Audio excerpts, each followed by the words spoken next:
Olá, olá pessoal, estamos de volta. Esse é o Memória Capixaba. Eu sou Fábio Pirajá, ainda tratando sobre a questão de limites entre Espírito Santo, Minas, Bahia e Rio de Janeiro. Agora falando sobre a matéria da revista O Cruzeiro, intitulada Um Novo Contestado, de 1948. Esse é um canal que fala sobre história do Espírito Santo, tá, gente? Por isso, Memória Capixaba. E essa matéria, gente, saiu na revista O Cruzeiro, de 1948, do dia 8 de maio daquele ano, pós-guerra, né, gente? E o Espírito Santo em guerra com Minas. E a gente vai tratar aqui falando de alguns personagens históricos importantes dessa disputa, né? E o texto é de Wilson Aguiar e também as fotografias incríveis, né, dessa matéria que eu vou trazer aqui para vocês, que começa assim: a reportagem que hoje apresentamos aos leitores do Cruzeiro para todo o Brasil foi realizada na zona do contestado pelo jornalista Wilson Aguiar, enviado especial do Diário da Noite. Um novo contestado entre Minas e Espírito Santo? Ele faz a pergunta, né? Em revista, com o objetivo de apresentar imparcialmente as questões aos seus leitores, enviou um dos seus representantes à capital mineira, a Belo Horizonte, para ouvir a opinião do governador Milton Campos e de outras autoridades estaduais. Provocado por telegramas das partes litigantes, o governo federal, por intermédio do Ministério da Justiça, já se dirigiu aos governadores de Minas e do Espírito Santo, aconselhando serenidade, uma vez que a questão poderá ser resolvida pacificamente, de maneira honrosa para ambos os lados, né? Para ambos os estados. Gente, é incrível, né? Essa história, ela traz desdobramentos, né? E a gente já tem um vídeo falando sobre o problema do contestado ali em 1917, 1918, em correspondências entre o governador, o presidente, né, do estado do Espírito Santo, Bernardino Monteiro, e o da Bahia, o senhor Aragão, que estavam, na verdade, estavam numa guerra, né, para definir a quem pertencia essa ou aquela região, né? E eu tenho aqui um mapa para mostrar para vocês, que é um mapa do contestado que eu encontrei, lindo mapa que eu encontrei na Wikipédia, né? Que eu vou colocar aqui em cima para vocês verem, né? Tá aqui esse mapa e essa é a região do contestado. Eu já mostrei esse mapa em outro vídeo, mas a gente volta a mostrar porque o mapa realmente é incrível, né? Então, gente, a revista O Cruzeiro, participando dos sentimentos dos brasileiros, faz votos para que esta disputa de terras entre as unidades da federação seja resolvida por arbitramento, né? Era muito comum que houvesse arbitragem, né? Como tem sido a tradição do país em suas pendências de fronteira com nações irmãs, por exemplo. Né? O governador Carlos Lindenberg também já se envolveu nessa disputa, né? Francisco Lacerda de Aguiar foi quem fechou a questão do contestado com o governador de Minas, Magalhães Pinto, em 1963, e a gente volta 20 anos em 1948. O panorama internacional pelas lutas entre ideais opostos tem trazido constante agitação ao mundo, dificultando qualquer previsão. Sem dúvida, nesta situação de incertezas, devemos buscar uma política de união para que possamos enfrentar as dificuldades que porventura envolvam o nosso país. Mais uma vez, os 10 mil quilômetros quadrados situados entre o norte do Rio assistem, pela sua posse, aos preparativos de mais uma luta armada agora entre os estados de Minas Gerais e Espírito Santo, de consequências sérias e imprevisíveis. Para este repórter, que é o repórter que foi até a região, Wilson Aguiar, inclusive tirou as fotos, né? Que percorreu cerca de 700 quilômetros com um jipe, visitando todas as frentes de guerra. É uma realidade ridícula a guerra, ele diz, né? Pois, mesmo vendo e fotografando tropas em movimento, foi quase impossível acreditar que neste país de 8 milhões e 500 mil metros quadrados, 8 milhões e 500 mil metros quadrados, com quase 45 milhões de habitantes, dois estados se mobilizem com forças regulares para trocar tiros por um pedaço de terra. O repórter não acredita, né? Então deixa eu colocar aqui para vocês. Aqui é o mapa da região, né? E eu vou trazer aqui para vocês os personagens envolvidos nessa trama que foi vista em primeira mão em loco pelo repórter Wilson Aguiar. E ele segue aqui, eu vou passando as fotos aqui para vocês verem. Esse é um padre da região, o padre Henrique Rubens, que acompanhou bem de perto também. Aí a gente vê o Carlos Lindenberg, que era o governador na época, né? Aqui a gente vê o senhor Teófilo Ottoni. É o Teófilo? Não, esse é o Onofrio. Esse é o Onofrio Ottoni. Aí o capitão José Meira Júnior, envolvido na questão também. Esse é o presidente da Câmara de Mantena, em Minas Gerais, Romero Duque. Aí fotografias da região e o texto que eu estou lendo para vocês. Aí, gente, é Mantena para os mineiros e Gabriel Emílio para o Espírito Santo, para o povo capixaba, né? Então, o município chamava-se Gabriel Emílio e para os mineiros era Mantena. Olha a confusão. Então vamos continuar. O texto é de 1948, tá, pessoal? Essa luta ainda se apresenta tanto mais ridícula se considerarmos que uma das partes possui mais de 600 mil quilômetros quadrados, enquanto a outra apenas 44 mil.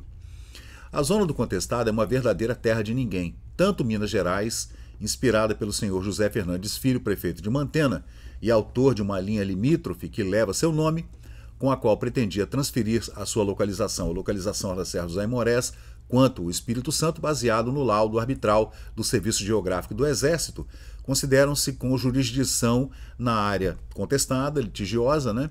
Uma das mais ricas do Brasil em café, madeira, terras muito férteis para cultivo de todo tipo de cereal. Então já viu, né? A questão não era política, a questão era econômica. Aí é claro que o estamento burocrático estatal vai colocar toda a sua força para resolver o problema, porque daí, tanto de um lado quanto de outro, advêm os maravilhosos impostos, né? As maravilhosas licitações públicas para que se façam estradas e pontes e etc, né? O Estado só quer isso, ele quer dinheiro. O resultado dessa disputa é a constante agitação das populações da zona do contestado, cerca de 70 mil habitantes, é gente pra caramba, né? Com a consequente paralisação das atividades econômicas. Claro, né? Se o povo está em guerra, como é que a economia gira? Não gira, né? Para tudo. Para o capixaba, que vem ameaçado um quarto do seu território, é uma questão de vida ou de morte.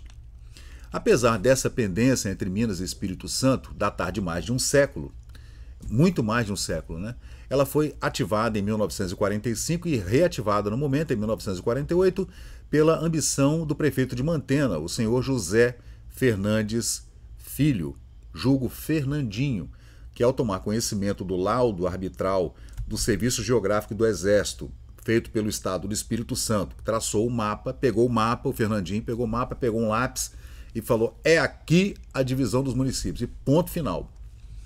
Essa é a razão de manter 300 cangaceiros armados, com os quais conseguiu 80% da votação do município que fundou, o município de Mantena, na cidade que antes era chamada Gabriel Emílio, distrito do município capixaba de Barra de São Francisco, de acordo com a legislação capixaba.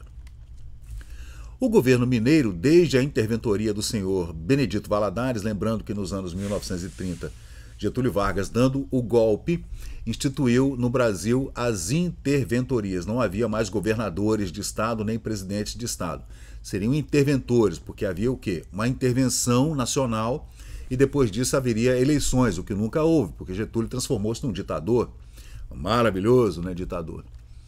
O governo mineiro, então, o interventor na época era o senhor Benedito Valadares, por questões políticas, vem dando braço forte ao senhor Fernandinho, em troca do seu apoio. Inimigo da religião católica, segundo declarações do padre Henrique Rubens, capelão de Mantena, que a gente vê aqui na foto, cadê? Esse é o padre Henrique Rubens, cadê ele? Aqui o padre. Ele proíbe as pessoas de frequentarem a igreja, o Fernandinho, o prefeito. A Câmara dos Vereadores locais só se reúne quando ele quer, disse-nos o presidente da Câmara, o senhor José Romero Duque. Ele está aqui, cadê a foto dele? Esse é o presidente da Câmara de Mantena. E para completar esse quadro, um pequeno ditador que com seus cangaceiros a todos intimida, conforme nos afirmou o juiz de direito Cristalino de Abreu Castro, da comarca de Barra de São Francisco, em menos de 6 meses já mandou assassinar mais de 200 pessoas no contestado porque lhe desobedeceram. Você vê que a questão era uma questão muito séria, tá, gente? Era uma questão muito séria mesmo. Essa é a turma da comissão de inquérito de deputados estaduais capixabas que acorreram à região na época para tentar apaziguar, né, esses ânimos, né? Aí o capitão Josias Gonçalves, comandante em chefe das forças capixabas em operação. Aí os soldados capixabas que foram para a região, né? E aí você vê o povo lá, o lavrador, né? Coitado. Tá lá o cara tentando trabalhar, tirar o sustento da sua família em meio a essa confusão. Aí os soldados, né? E tem fotografias incríveis aí, são soldados capixabas que foram lá para defender a Barra de São Francisco, né? Então, o Fernandinho, gente, segundo o juiz de direito Cristalino de Abreu Castro, já havia mandado matar 200 pessoas. Não sei se isso é um número correto, né? O senhor Fernandinho, tal prefeito do novo município criado, Mantena, milionário, conseguiu fazer fortuna monopolizando o café e os cereais produzidos na região. Para isso, ele manda que seus cangaceiros comprem dos lavradores por menos da metade do preço toda a produção para vendê-la, né, pelo preço que lhe dá na cabeça. O promotor público, atualmente fugido de Mantena para não ser assassinado, por um discurso pronunciado quando este repórter visitou a cidade, declarou-nos que o prefeito mineiro pediu uma lei à Câmara de Vereadores proibindo a exportação dos gêneros alimentícios, tão somente porque os lavradores estavam sonegando a sua produção diante de suas imposições. Então o Fernandinho ia lá, os homens dele, né, o que ele chama, que a matéria chama de cangaceiros, né, ia lá até, né, naquela região onde se plantava café e outros cereais, né, intimidava o fazendeiro, mas o fazendeiro ele fazia o quê? Ele dizia que não tinha como entregar nada, porque a produção já tinha sido escoada e inventava alguma coisa. Então o Fernandinho, prefeito, falou o quê? Vamos proibir o pessoal de exportar, vamos fechar as vias, estradas vicinais e ninguém exporta mais nada. Antes de revogada a lei, logo aprovada, porque os seus armazéns já não comportavam mais nada, os armazéns do Fernandinho, passou a exportar os referidos gêneros comprados por preços ínfimos. Entretanto, esse é apenas um dos motivos ocultos que provocaram a inquietação entre Minas e Espírito Santo. É claro que não havia só esse prefeito, fazendeiro, milionário da região. É claro que haviam outras fazendas enormes e outros, né, fazendeiros muito ricos na região, todos envolvidos na política, né? Quando entrevistávamos o senhor Fernandinho, tivemos a oportunidade de ler alguns telegramas de deputados federais do PSD mineiro, incentivando-o na defesa da integridade do solo mineiro. Você vê que ele também tinha o apoio, né, de vários deputados estaduais em Minas, em Belo Horizonte, e também deputados federais na capital federal, que era o Rio de Janeiro. Com essa movimentação, o prefeito de Mantena, Fernandinho, serve aos interesses econômicos e aos interesses políticos do PSD. O objetivo do PSD não é outro senão o de criar um ambiente da intervenção federal em Minas Gerais. A Constituição é clara nesse ponto, pelo menos incompatibiliza com a opinião pública nacional, por exemplo, do senhor Milton Campos, anulando desde já o possível lançamento de sua candidatura à presidência da República. Esse é o fator público da questão de limites entre os dois estados.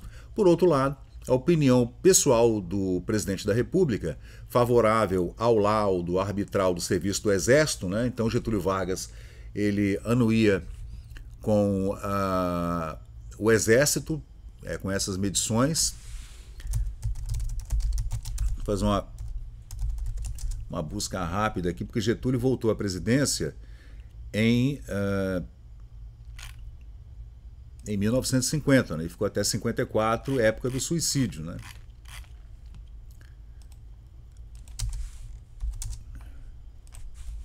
Cadê? Todos os presidentes da República do Brasil. Getúlio ficou de 30 até 1943, não é isso? Depois ele voltou eleito, né? Isso, aí Café Filho assumiu de 54 a 55 e depois voltou o Getúlio, né? Então, gente, Getúlio, ele foi ditador entre 1930 e... Entre 1930, ele deu o golpe em 37, o golpe do Estado Novo, em 37 com uma nova Constituição, né? Aí, gente, nesse período do contestado aí, o presidente era o Gaspar Dutra, né?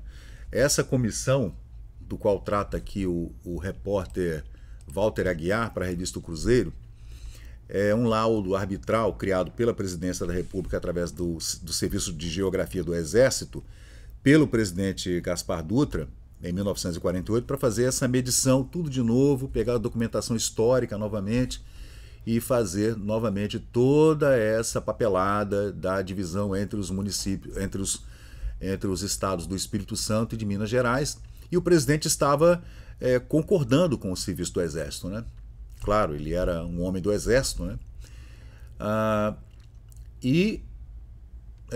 Dizem que era chamado de inescrupuloso e até bandido o senhor Fernandinho, fazia um papel sujo, conforme demonstrou a bancada federal capixaba, e traduz sem dúvida o propósito que tem o Exército de defender a validade do laudo firmado pelo seu serviço de geografia, pelos seus técnicos, engenheiros, e violado para satisfazer desejos inconfessáveis de um chefe de cangaceiros que só conhece o suborno, conforme provou, oferecendo dinheiro ao jornalista para defender a sua causa e o crime. Olha só, gente, o jornalista, então, ele estava para receber propina do Fernandinho, né, prefeito de Mantena, em 1948, para falar bem dele e tudo na revista O Cruzeiro, no Diário da Manhã, né, e outros jornais do Rio de Janeiro. Caramba, olha. Segundo depoimentos que colhemos do juiz Cristalino Castro e do padre Henrique Rumens, como meios para prevalecer a sua vontade, ele comprava as pessoas, né? Tal a disposição das partes em litígio, considera este repórter a situação na fronteira de Minas gravíssima, Minas e Espírito Santo. E para isso, que seja evitado o derramamento de sangue entre irmãos por causa tão ingrata, sugerimos ao governo federal até a solução definitiva do impasse, para que na região, para que ela não se transforme numa nova Canudos, né, que aconteceu na Bahia no final do século XIX, e determine a ocupação por força federal, uma intervenção federal, né, provisoriamente pelo menos, criando ali um território federal, um contestado federal, ou entregando o seu governo ao comandante da tropa. Com essa medida, asseguraria também ao governo o direito de propriedade, evitando o despejo diário de dezenas de poceiros, porque tem isso também, né? O cara pegava os caminhões, enchia de poceiro e ia invadir a terra dos outros, né? Aí é problema, porque se negam a pagar a Minas um imposto que já foi pago ao Espírito Santo. Então, ele ainda ia com a fiscalização em terras capixabas que haviam sido invadidas por mineiros, por poceiros e polícia, etc., cobrando impostos que já tinham sido cobrados e pagos pelos trabalhadores e fazendeiros da região ao Espírito Santo. E também a tranquilidade pública, desarmando os 300 homens do senhor Fernandinho, que põem aquela região quase que selvagem deste país em polvorosa. Então, gente, você vê que a denúncia é grave, inclusive denúncia de suborno, do prefeito de Mantena, o senhor José Fernandes Filho, o Fernandinho, ali naquela época, né, em 1948, e aqui a gente vê quem são os personagens da história contada aqui pelo repórter Wilson Aguiar, para o Diário da Noite, e com fotografias também, e a matéria repercutida em outros jornais e revistas como o Cruzeiro, por exemplo, né? Aqui é uma comissão de deputados capixabas que foram até a região. Esse aí é o capitão José Meira e 2 tenentes das forças mineiras no contestado, né? Esse é o capitão Josias Gonçalves, né, das operações capixabas. Será que tem algum parente que reconhece essas pessoas, né? Esse é um agricultor da região. Aí é o radiocomunicador entre as tropas, né? Aí tropas do Espírito Santo, aí o mapa do contestado, a região contestada, entre Mantena e Barra de São Francisco. E aqui está toda a matéria, gente, no Memória Capixaba no Facebook. E esse é mais um vídeo. Eu tenho feito vários vídeos falando sobre limites, não só do Espírito Santo com Minas, mas Bahia também, que é muito interessante. É mais interessante a questão do contestado com a Bahia do que esse de Minas. Porque com a Bahia o embate foi feito de forma diplomática. Então foi muito legal de você ler as correspondências entre os presidentes de província e os presidentes estaduais na época, né? Ali entre 1900 e 1930, mais ou menos. O embate foi diplomático, muito cordato e tal, e acabou de forma tranquila entre Espírito Santo e Bahia. E Espírito Santo e Rio de Janeiro, né? A gente tem ainda que fazer alguns vídeos, porque o Espírito Santo alegava que até Campos de Goytacazes tudo pertencia à comarca de Vitória, né? Durante um período foi assim, e eu vou trazer depois também a gente vai fazer aqui no canal também uma entrevista com um historiador de Campos de Goytacazes, que já topou fazer aqui conosco uma entrevista para falar sobre esse assunto do contestado. Eu encontrei contestado não, né? Esse assunto dessa não foi bem um contestado, foi mais uma disputa que a gente podia chamar de uma disputa política entre Espírito Santo e Rio de Janeiro, ou Estado da Guanabara, no tocante à questão de Campos de Goytacazes pertencer à comarca de Vitória. Esse é o trabalho de Carlos Eugênio Soares de Lemos, né? Da Universidade Federal Fluminense. Eu já entrei em contato com ele e ele vai me dar uma entrevista. Entrevista não, vamos bater um papo, né? Um podcast aqui do canal para bater um papo com ele sobre isso, né? E ele fez um artigo muito legal, que eu vou fazer um vídeo só sobre esse artigo depois. A vila de São Salvador, de Campos dos Goytacazes, pertence à província do Espírito Santo ou pertence à província do Rio de Janeiro? Né? Estava Campos de Goytacazes, gente, veiculada a comarca de Vitória, capital do Espírito Santo. E houve um embate aí bastante grande em meados do século XIX com relação a essa região. Então a gente vai tratar disso depois aqui no canal em outro vídeo. Tem uma playlist aqui no YouTube, no Memória Capixaba, só falando de limites. Mapeamento, zoneamento, os serviços do Exército, entradas, bandeiras e tropeiros, e gente que veio fazendo esses caminhos que eram caminhos antigos dos índios, né, que já povoavam essas terras 1000, 2000 anos. Então havia vários caminhos já, todos eles com uma nomenclatura bastante acurada, com nomes indígenas que a gente utiliza até hoje, inclusive dos rios, riachos, serras, etc. Então a gente vem fazendo esse histórico desses limites, né, que eu acho um assunto que eu gosto muito, porque ele envolve orografia, cartografia, topografia, medições, etc. Uma coisa que eu gosto muito de fazer, porque envolve vários aspectos, né? Quando você vê um mapa desse, que foi delineado pela Marinha, depois pelo Exército, pelos tropeiros que andavam aí por essas regiões, pelos sertões, pelo litoral e pelos sertões, pelos jesuítas e tudo, todo mundo que andou por aí andou fazendo todo tipo de mapeamento, porque era uma questão vital. Se você fazia uma viagem de Vitória até o Benevente, por exemplo, como Anchieta fazia, ele se hospedava no Convento da Penha, parava em Guarapari e ia até o Benevente, até Anchieta. E ele vinha, claro, conversando com os índios, com os moradores locais, com os ribeirinhos, com o pessoal que vivia à beira-mar, e vinha, claro, fazendo todas aquelas anotações daqueles locais todos, porque você podia se perder muito facilmente, né? Então, especialmente nos sertões. Então, toda essa